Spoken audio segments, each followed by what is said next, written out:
मैं मिसेस खरे Lalbagh girls inter college के YouTube channel पे आप सभी का स्वागत करती हूँ।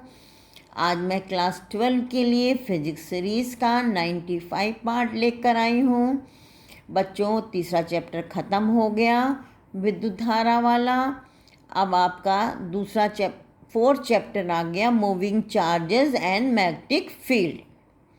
ठीक है, इसके अंतर्गत हम आपको बता रहे हैं चुंबकीय क्षेत्र की संकल्पना। देखिए, किसी ऐसे चुंबकीय सुई को सत्तापूर्वक लटकाते हैं तो उत्तर दक्षिण दिशा में ठहरती है, लेकिन चुंबक के समीप किसी चुंबकीय सुई को रखने पर उस पर एक बलाघूर्ण कार्य करता है, जिससे सुई नॉर्थ साउथ से डिफ्लेक्ट होकर किसी दूसरी निश्चित दिशा में रुकती है। किसी दूसरे बिंदु पर रखते हैं चुंबकीय सुई तो किसी दूसरी दिशा में रुक जाती है। तो इससे ये पता चलता है कि चुंबक के समीप चुंबकीय सुई को रखने पर उस पर बलाघूर्ण आरोपित होता है।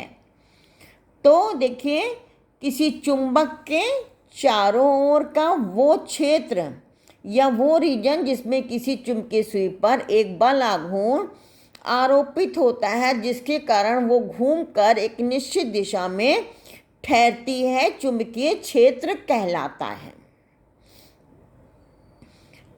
देखिए, इस क्षेत्र में अब देखिए, किसी बिंदु पर स्वतंत्रतापूर्वक लटकी एक छोटी चुंबकीय सुई के दक्षिण ध्रुव से उत्तरी ध्रुव की ओर खींची गई रेखा की दिशा उस बिंदु पर चुंबकीय क्षेत्र की दिशा कहलाती। जैसे मान लीजिए दंड चुंबक है, इसके समीप एक चुंबकीय सुई रखें तो ये अगर नॉर्थ सिरा है चुंबक का, तो चुंबकीय सुई का इधर सिरा क्या होगा, साउथ होगा, दूसरा सिरा नॉर्थ होगा।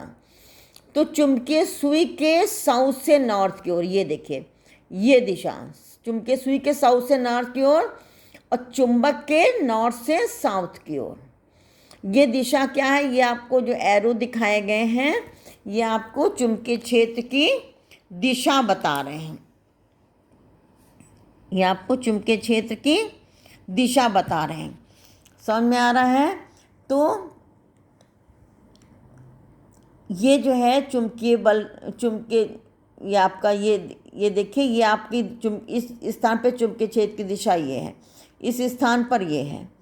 समझ में आया? तो लाइंस ऑफ फोर्सेस कैसे हैं, चुंबक के नॉर्थ से साउथ की ओर, नॉर्थ से निकल रही हैं और साउथ में एंटर कर रही हैं। ठीक है, तो पृथ्वी के कारण भी चुंबकीय क्षेत्र है, तो पृथ्वी की चुंबकीय क्षेत्र की दिशा कैसे होगी, वैसे हमने आपको बताया चुंबकीय सुई के दक्षिण से उत्तर की ओर। तो चुंबकीय सुई को हम सत्तापूर्वक लटकाते हैं तो उत्तर दक्षिण दिशा में ठहरती है। उत्तरी सिरा जो है उत्तर की ओर, दक्षिण सिरा दक्षिण की ओर। तो इसके दक्षिण से उत्तर की ओर खींची गई रेखा जो है वो पृथ्वी के चुंबकीय क्षेत्र को बताएगी। इसका मतलब जो पृथ्वी के चुंबकीय क्षेत्र की दिशा पृथ्वी के दक्षिण से उत्तर की ओर है। ठीक है, अब आइए ओस्टेड का प्रयोग। जैसे चुंबक के कारण चुंबकीय क्षेत्र उत्पन्न हो, चारों तरफ चुंबकीय क्षेत्र उत्पन्न हो जाता है, उसी तरह धारावाही चालक के चारों तरफ भी चुंबकीय क्षेत्र उत्पन्न हो जाता है। ये ओस्टेड ने प्रयोग द्वारा ज्ञात किया। ये ओस्टेड का प्रयोग है। ये ए भी एक चालक तार है, इसको उसी दिशा में रखा जिस दिशा में चुंबकीय सुई ठहरती है। चुंबकीय सुई किस दिशा में ठहरेगी, उत्तर दक्षिण, यानी ये ए बी तार जो है उत्तर दक्षिण दिशा में रखा है। ये देखिए, इसी के पैरेलल चुंबकीय सुई है।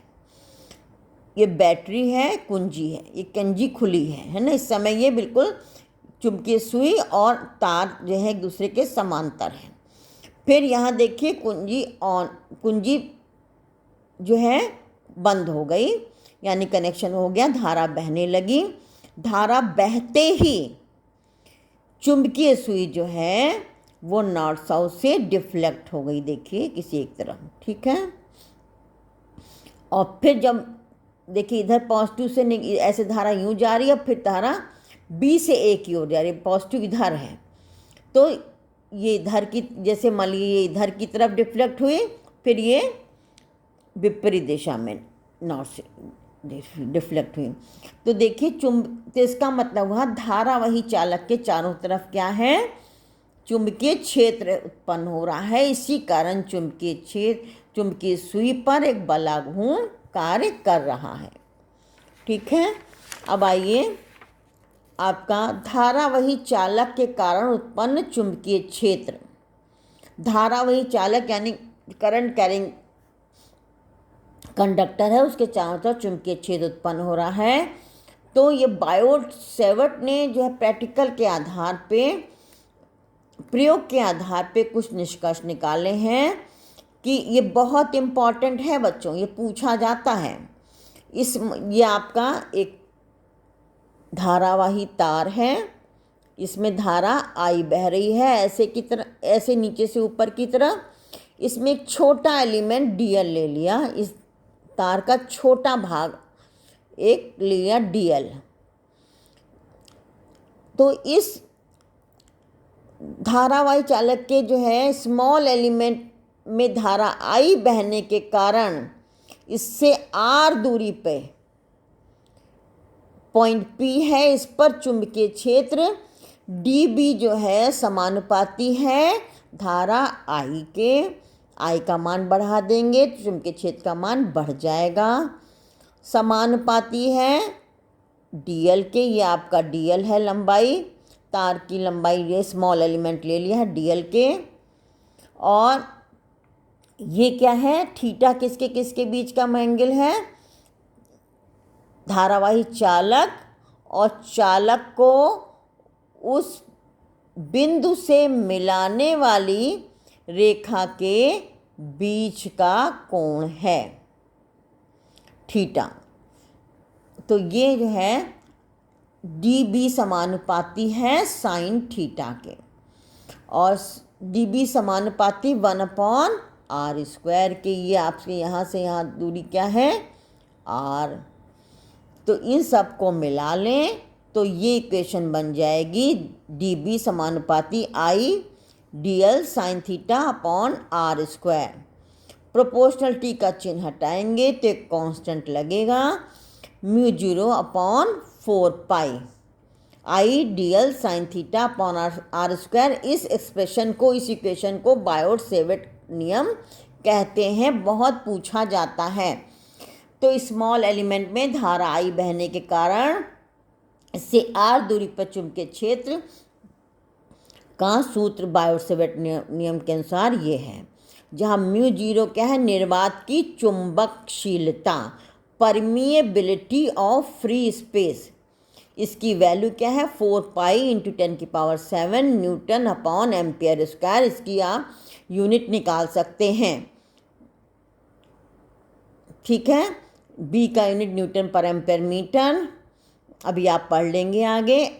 डीएल का यूनिट मीटर, आई का यूनिट एम्पियर, आर का यूनिट मीटर, सब करने पे ये आपका न्यूटन अपॉन एम्पियर स्क्वायर आएगा। तो न्यूटन के ml T-2, एम्पियर का E-2, ये आपकी विमाएँ हो गई। अब देखिए ε0 और μ0 में संबंध। ε0 आप पढ़ चुके हो, परमिटिविटी ऑफ फ्री स्पेस, निर्वात की विद्युतशीलता। ठीक है, ये आप अभी मैंने बताया μ0/4π बराबर क्या है 10⁻⁻⁷। μ0/4π 10⁻⁷ न्यूटन अपॉन एम्पियर स्क्वायर। 1/4πε0 बराबर 9 × 10⁻⁹ newton metre square upon coulomb square. आप पढ़ चुके हो पहले चैप्टर में। इक्वेशन 1 अपॉन इक्वेशन 2, इक्वेशन 1 को इक्वेशन 2 से भाग दिया तो ये आ गया लेफ्ट हैंड साइड μ0ε0 10⁻⁷ ऊपर आया, 9 × 10⁻⁹ नीचे गया तो क्या होगा 10⁻16, 9 × 10⁻16। अब सब यूनिट आप रख दीजिए। कूलम बराबर क्या होगा, एक कूलम बराबर एम्पियर इंटू सेकेंड। ठीक है, तो ये आ जाएगा 3 × 10⁸ मीटर प्रति सेकेंड का होल स्क्वायर, यानी इसका भी स्क्वायर, 3 का स्क्वायर 9 हो गया, 8 का स्क्वायर जो है 16 हो गया। तो ये आ गया। ये मीटर पर सेकंड जो है किसका यूनिट है, वेग का यूनिट है। और वैल्यू भी जो है ये आ रही है प्रकाश के वेग की। तो ये आ गया μ0ε0 बराबर क्या है 1/c²। सी क्या है, प्रकाश का वेग है या स्क्वायर रूट ले लिया स्क्वायर रूट ε0 इंटू μ0 बराबर 1/c। सी क्या है, प्रकाश का वेग। आज के लिए बस इतना ही, मिलते हैं नेक्स्ट पार्ट में। इसकी चुंबकीय क्षेत्र की दिशा अब हम बताएंगे। जैसे हमने यहाँ क्रॉस लगाया, यहाँ डॉट लगाया है, तो इसमें जो है इस पॉइंट पे चुंबकीय क्षेत्र की दिशा जो है कागज़ के प्लेन के परपेंडिकुलर भीतर की तरफ, और इस पर क्या है, कागज़ के प्लेन के परपेंडिकुलर ऊपर की तरफ, यूँ होगी दिशा। इसमें यहाँ होगी इस पॉइंट पे। अभी दिशा का नियम हम नेक्स्ट पार्ट में बताएंगे। आज के लिए बस इतना ही, मिलते हैं नेक्स्ट पार्ट में।